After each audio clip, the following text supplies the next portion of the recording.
Alors, cette présentation va commencer avec une vidéo.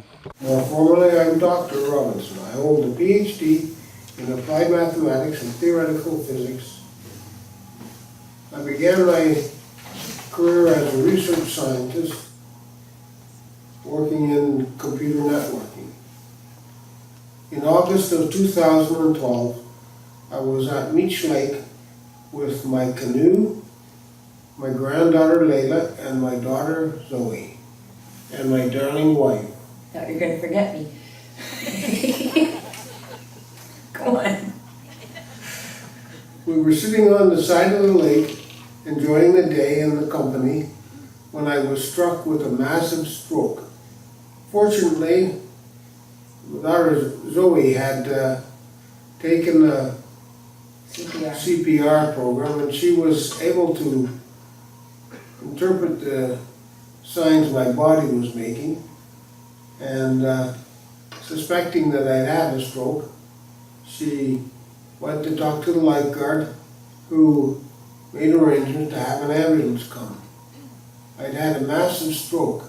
The ambulance took me to l'Hôpital de Hall in Old Quebec, where I sat as a patient in the acute care section for a month until they transferred me to St. Vincent's de Paul. St. Vincent Hospital, but you were at the Civic first, right? Yeah. Yeah. First to Civic Hospital, and from there to St. St. Vincent's Hospital. St. Vincent's Hospital in Ottawa. Do you remember much about your stay in those different hospitals, John? I was in very bad shape at the time, and I don't remember many of the details. I do remember, however, that my wife was very preoccupied with the things arising from the quality of care that I was receiving. Jackie will tell you more about these things in a few minutes. Okay. I'll just tell you a little bit about myself. My name is Jacqueline Tetro, and I'm obviously John's wife. Before I retired, when John was discharged from St. Vincent's Hospital, which is a subacute care hospital, I worked at the Canadian Institutes of Health Research in knowledge translation, and prior to that I worked in health research. And I have to say, it's one thing to study health systems research, and another to try to navigate the healthcare system as a patient or a family member. It was quite an eye-opener. And when John was in acute care, I felt powerless and starved for information about his health and the nature of his care. I saw many opportunities for improvement. J'ai vu plusieurs occasions d'amélioration dans le système hospitalier en général et j'ai commencé à comprendre tout ça et comment c'est difficile de faire des changements. Une fois que John a été transféré à Saint-Vincent en soins aigus et que ses soins étaient vraiment minimes et difficiles, et j'ai commencé à parler à tous les niveaux de gestionnaires à Saint-Vincent autour des problèmes qu'ils avaient avec d'autres patients et membres de la famille et des suggestions pour améliorer les choses. Alors, les changements arrivent à Saint-Vincent et il était là pendant 13 mois. Après que John est revenu à la maison, on a été approché de faire partie d'une demande de financement de CHFI pour améliorer le processus d'admission et de sortie de l'hôpital. Et quand on a participé à ça, on a eu l'occasion de co-créer leur expérience que vous allez voir, ça fait partie du titre de ma présentation.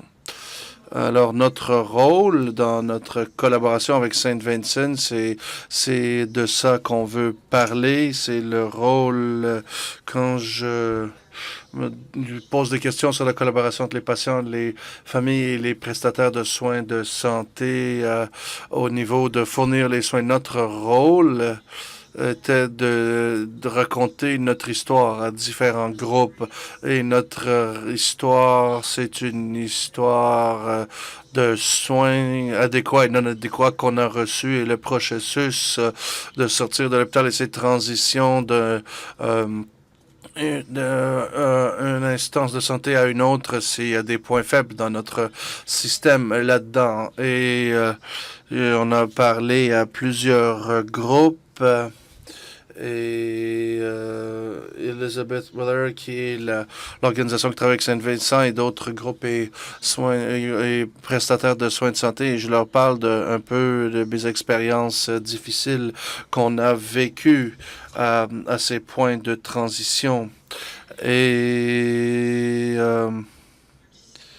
on a participé, facilité plusieurs événements et Sandra va expliquer un peu ce que c'est un événement Kaizen. C'est un groupe de remue-ménage pour améliorer absolument tout. Aussi, nos sondages qu'on a fait avec les groupes conseils patients et c'est comme ça qu'on s'implique. Et quel impact est-ce qu'on a eu? Eh bien, c'est encore hâtif. On ne peut pas déterminer ça encore, mais on a fait connaître plusieurs intervenants l'expérience patient et de quoi ça a l'air et on a fait plusieurs changements et Sandra va vous parler de ça tout à l'heure. Et on veut juste commenter un peu sur la nature du soin centré sur le patient et la collaboration des patients. Et quand ces sujets ressortent et ces enjeux apparaissent et la question ressort à savoir si le patient est un vrai partenaire ou un invité, tout simplement. Et idéalement, c'est que ce soit un vrai partenariat. Et je reflète beaucoup là-dessus et je pense que si ça arrive, ça dépend du niveau d'engagement des patients et des praticiens de soins de santé. Membre de la famille au patient, je peux raconter mon histoire et m'en aller et espérer que ça donne des résultats. Ça, c'est vraiment être un invité. Si on a le temps et si on veut vraiment travailler sur le changement, lire les documents, aller dans les réunions, faire du remue-ménage et là, on peut devenir vraiment un partenaire pour améliorer les soins. Et ça, c'est du côté patient. Au niveau professionnel, soins de la santé, on peut écouter les gens, parler d'améliorer la situation, remercier les individus pour leur participation. Ensuite, on les quitte et on va travailler seul avec des collègues pour répondre à leurs préoccupations. Ça, c'est traiter le patient comme un invité. Alors, on pense que les professionnels de soins de la santé devraient mieux écouter les patients, prendre le temps d'identifier les solutions avec eux et vraiment les impliquer et les faire participer dans le changement à toutes les étapes. C'est ça, un vrai partenariat. Et peut-être que ça demande plus de temps et plus d'efforts. Peut-être que vous allez faire des choses que vous vous attendiez pas faire, mais un vrai partenariat, selon nous, on a parlé de ça beaucoup, demande que les deux parties aient la confiance dans leur connaissance et expérience et perspective pour engager avec les autres, échanger avec les autres sur une base de respect mutuel et ça demande une connaissance vraiment sur comment aller de l'avant et quels sont les enjeux et pour faciliter les vrais partenariats, il faudrait premièrement écouter.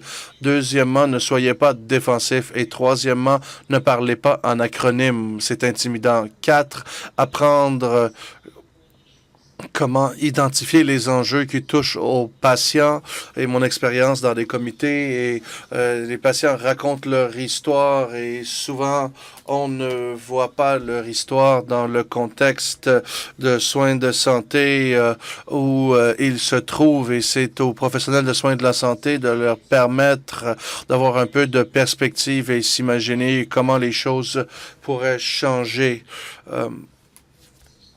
L'expérience des membres, comment ça pourrait s'améliorer. Et ensuite, les professionnels de soins de santé doivent montrer aux gens du respect, les gens qui se sentent impuissants et ne savent pas comment aider, mais veulent aider. Et donc, c'est comme ça que les professionnels de soins de santé peuvent aider à faciliter de vrais partenariats. Et notre conseil pour les patients et les membres de leur famille, c'est d'avoir confiance. Et c'est sûr que vous n'êtes pas professionnel de soins de santé, mais ayez confiance en vous, même si vous n'avez pas l'éducation médicale, mais vous avez vécu le système de soins de santé d'une manière différente et vous avez une connaissance complémentaire à la leur et notre expérience a été positive et on travaille sur ce projet et j'espère que je contribue au progrès de quelque façon que ce soit en améliorant la qualité de l'expérience au niveau de la famille et du patient. À mesure que je chemine dans ce système de soins de santé très compliqué. Maintenant, on va vous quitter et on va laisser Sandra vous parler des détails du projet et des initiatives qu'on a entreprises. Merci de votre écoute.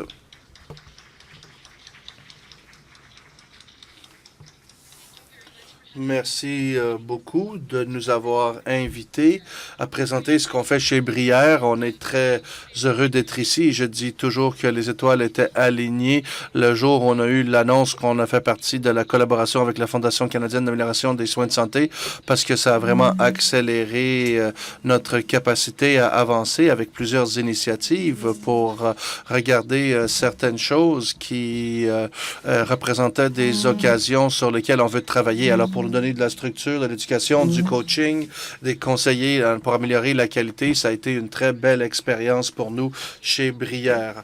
On a aussi un partenariat avec notre institut de recherche Bruyère, avec Dr. Bécher, qui est un scientifique à la recherche là-bas, qui nous aide à nous assurer que ce qu'on fait est basé sur des données probantes.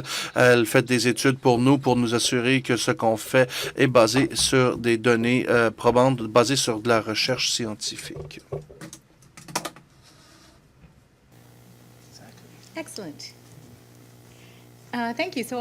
Merci. Je vais être très brève parce qu'on manque de temps, mais vraiment ce qui a nécessité beaucoup de nos initiatives avec lesquelles on a qu'on a mis à l'avant, c'est le besoin d'impliquer nos patients, nos familles, et nos patients ont apporté des changements et ils sont plus vieux, ils sont plus frêles, ils ont des maladies complexes et on devait s'occuper de ça et on voulait vraiment mettre de l'avant des initiatives avec nos patients et nos familles.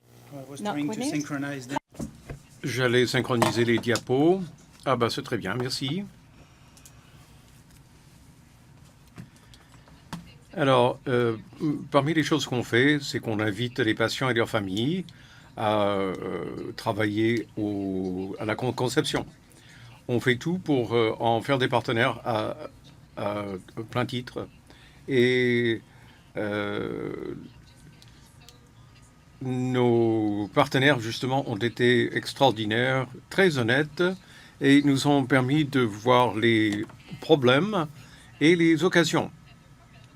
Et ils font partie de notre équipe de la Fondation canadienne pour l'amélioration des services de santé. Ils donnent leur réaction sur toutes nos idées et ils travaillent vraiment très fort avec nous pour développer ces initiatives. Il y a une chose dont on a parlé ce matin, c'est l'engagement. Et comme avec Jacqueline et John, ce sont des gens passionnés. Ils veulent vraiment améliorer les soins de santé et ils font un travail extraordinaire avec nous à Bruyère. Alors, on regarde aussi les méthodes pour que les gens comprennent tout ce qu'on fait est fondé sur les données probantes, scientifiques, mesurables et durables.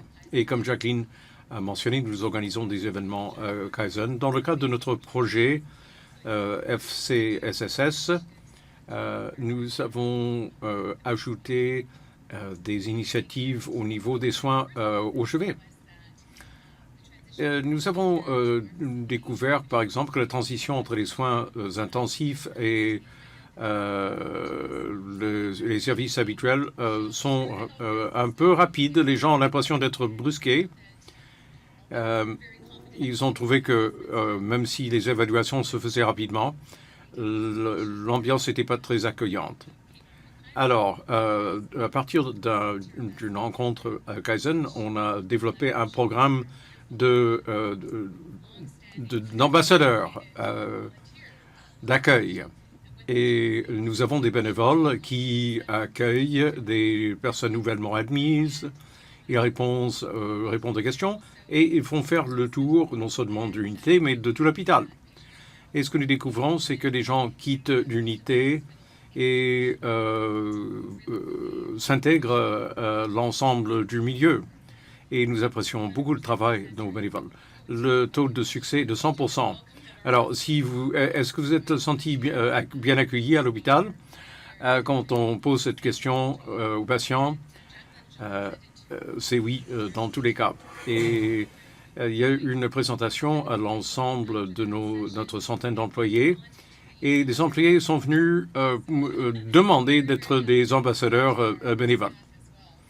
Alors, c'est bien parce que la contagion se propage.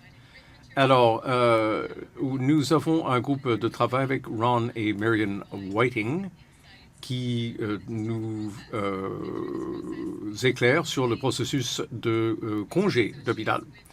Et nous sommes associés avec le University Health Network qui travaille sur des projets semblables. Et c'est une belle collaboration finalement. Un résumé du congé de patient centré sur le patient. Alors, on a profité de leur travail et Ron et Marion sont maintenant des associés à la recherche, ce qui est fantastique. Et nous avons un aimant pour frigo. Les gens avaient plein de numéros et maintenant, nous proposons plutôt un aimant pour le frigo avec le calendrier des rendez-vous et les numéros dont ils ont besoin, y compris le FCSS. Au niveau des pratiques, nous avons reconçu nos tableaux et nos listes, et nous avons demandé aux patients et aux familles ce qu'ils aimeraient voir là-dessus, et nous avons établi les 3 priorités des soins. Alors, nous avons posé la question, qu'est-ce qu'il y a aujourd'hui, ce qu'on pourrait faire pour vous qui serait important? Et puis, on en prend note pour que toute l'équipe des soins soit au courant. Et les évaluations ont été très favorables. Nous avons lancé, comme Patty l'a dit, notre comité consultatif qui fait un excellent travail. Jacqueline et John sont au comité. Mais l'important est d'écouter la voix des patients. Et nous sommes très contents de concevoir des initiatives avec vous, comme ils sont prêts à travailler avec nous. Alors, et c'est cette collaboration qui nous a permis de comprendre ce qui est important pour eux. Jacqueline a aussi mentionné la question, est-ce que les gens qu'on invite, des invités ou de vrais partenaires? Nous faisons tout en notre pouvoir pour faire de nos invités de véritables partenaires à la table. Et nous avons un certain nombre de stratégies à cette fin. L'important est d'avoir une relation honnête et ouverte. Les soins de santé ne sont pas parfaits, mais si on partage avec les patients et leurs familles, ils ont de bonnes suggestions à faire. Et on part de là pour créer des initiatives. Et c'est une des raisons pour lesquelles on a si bien réussi.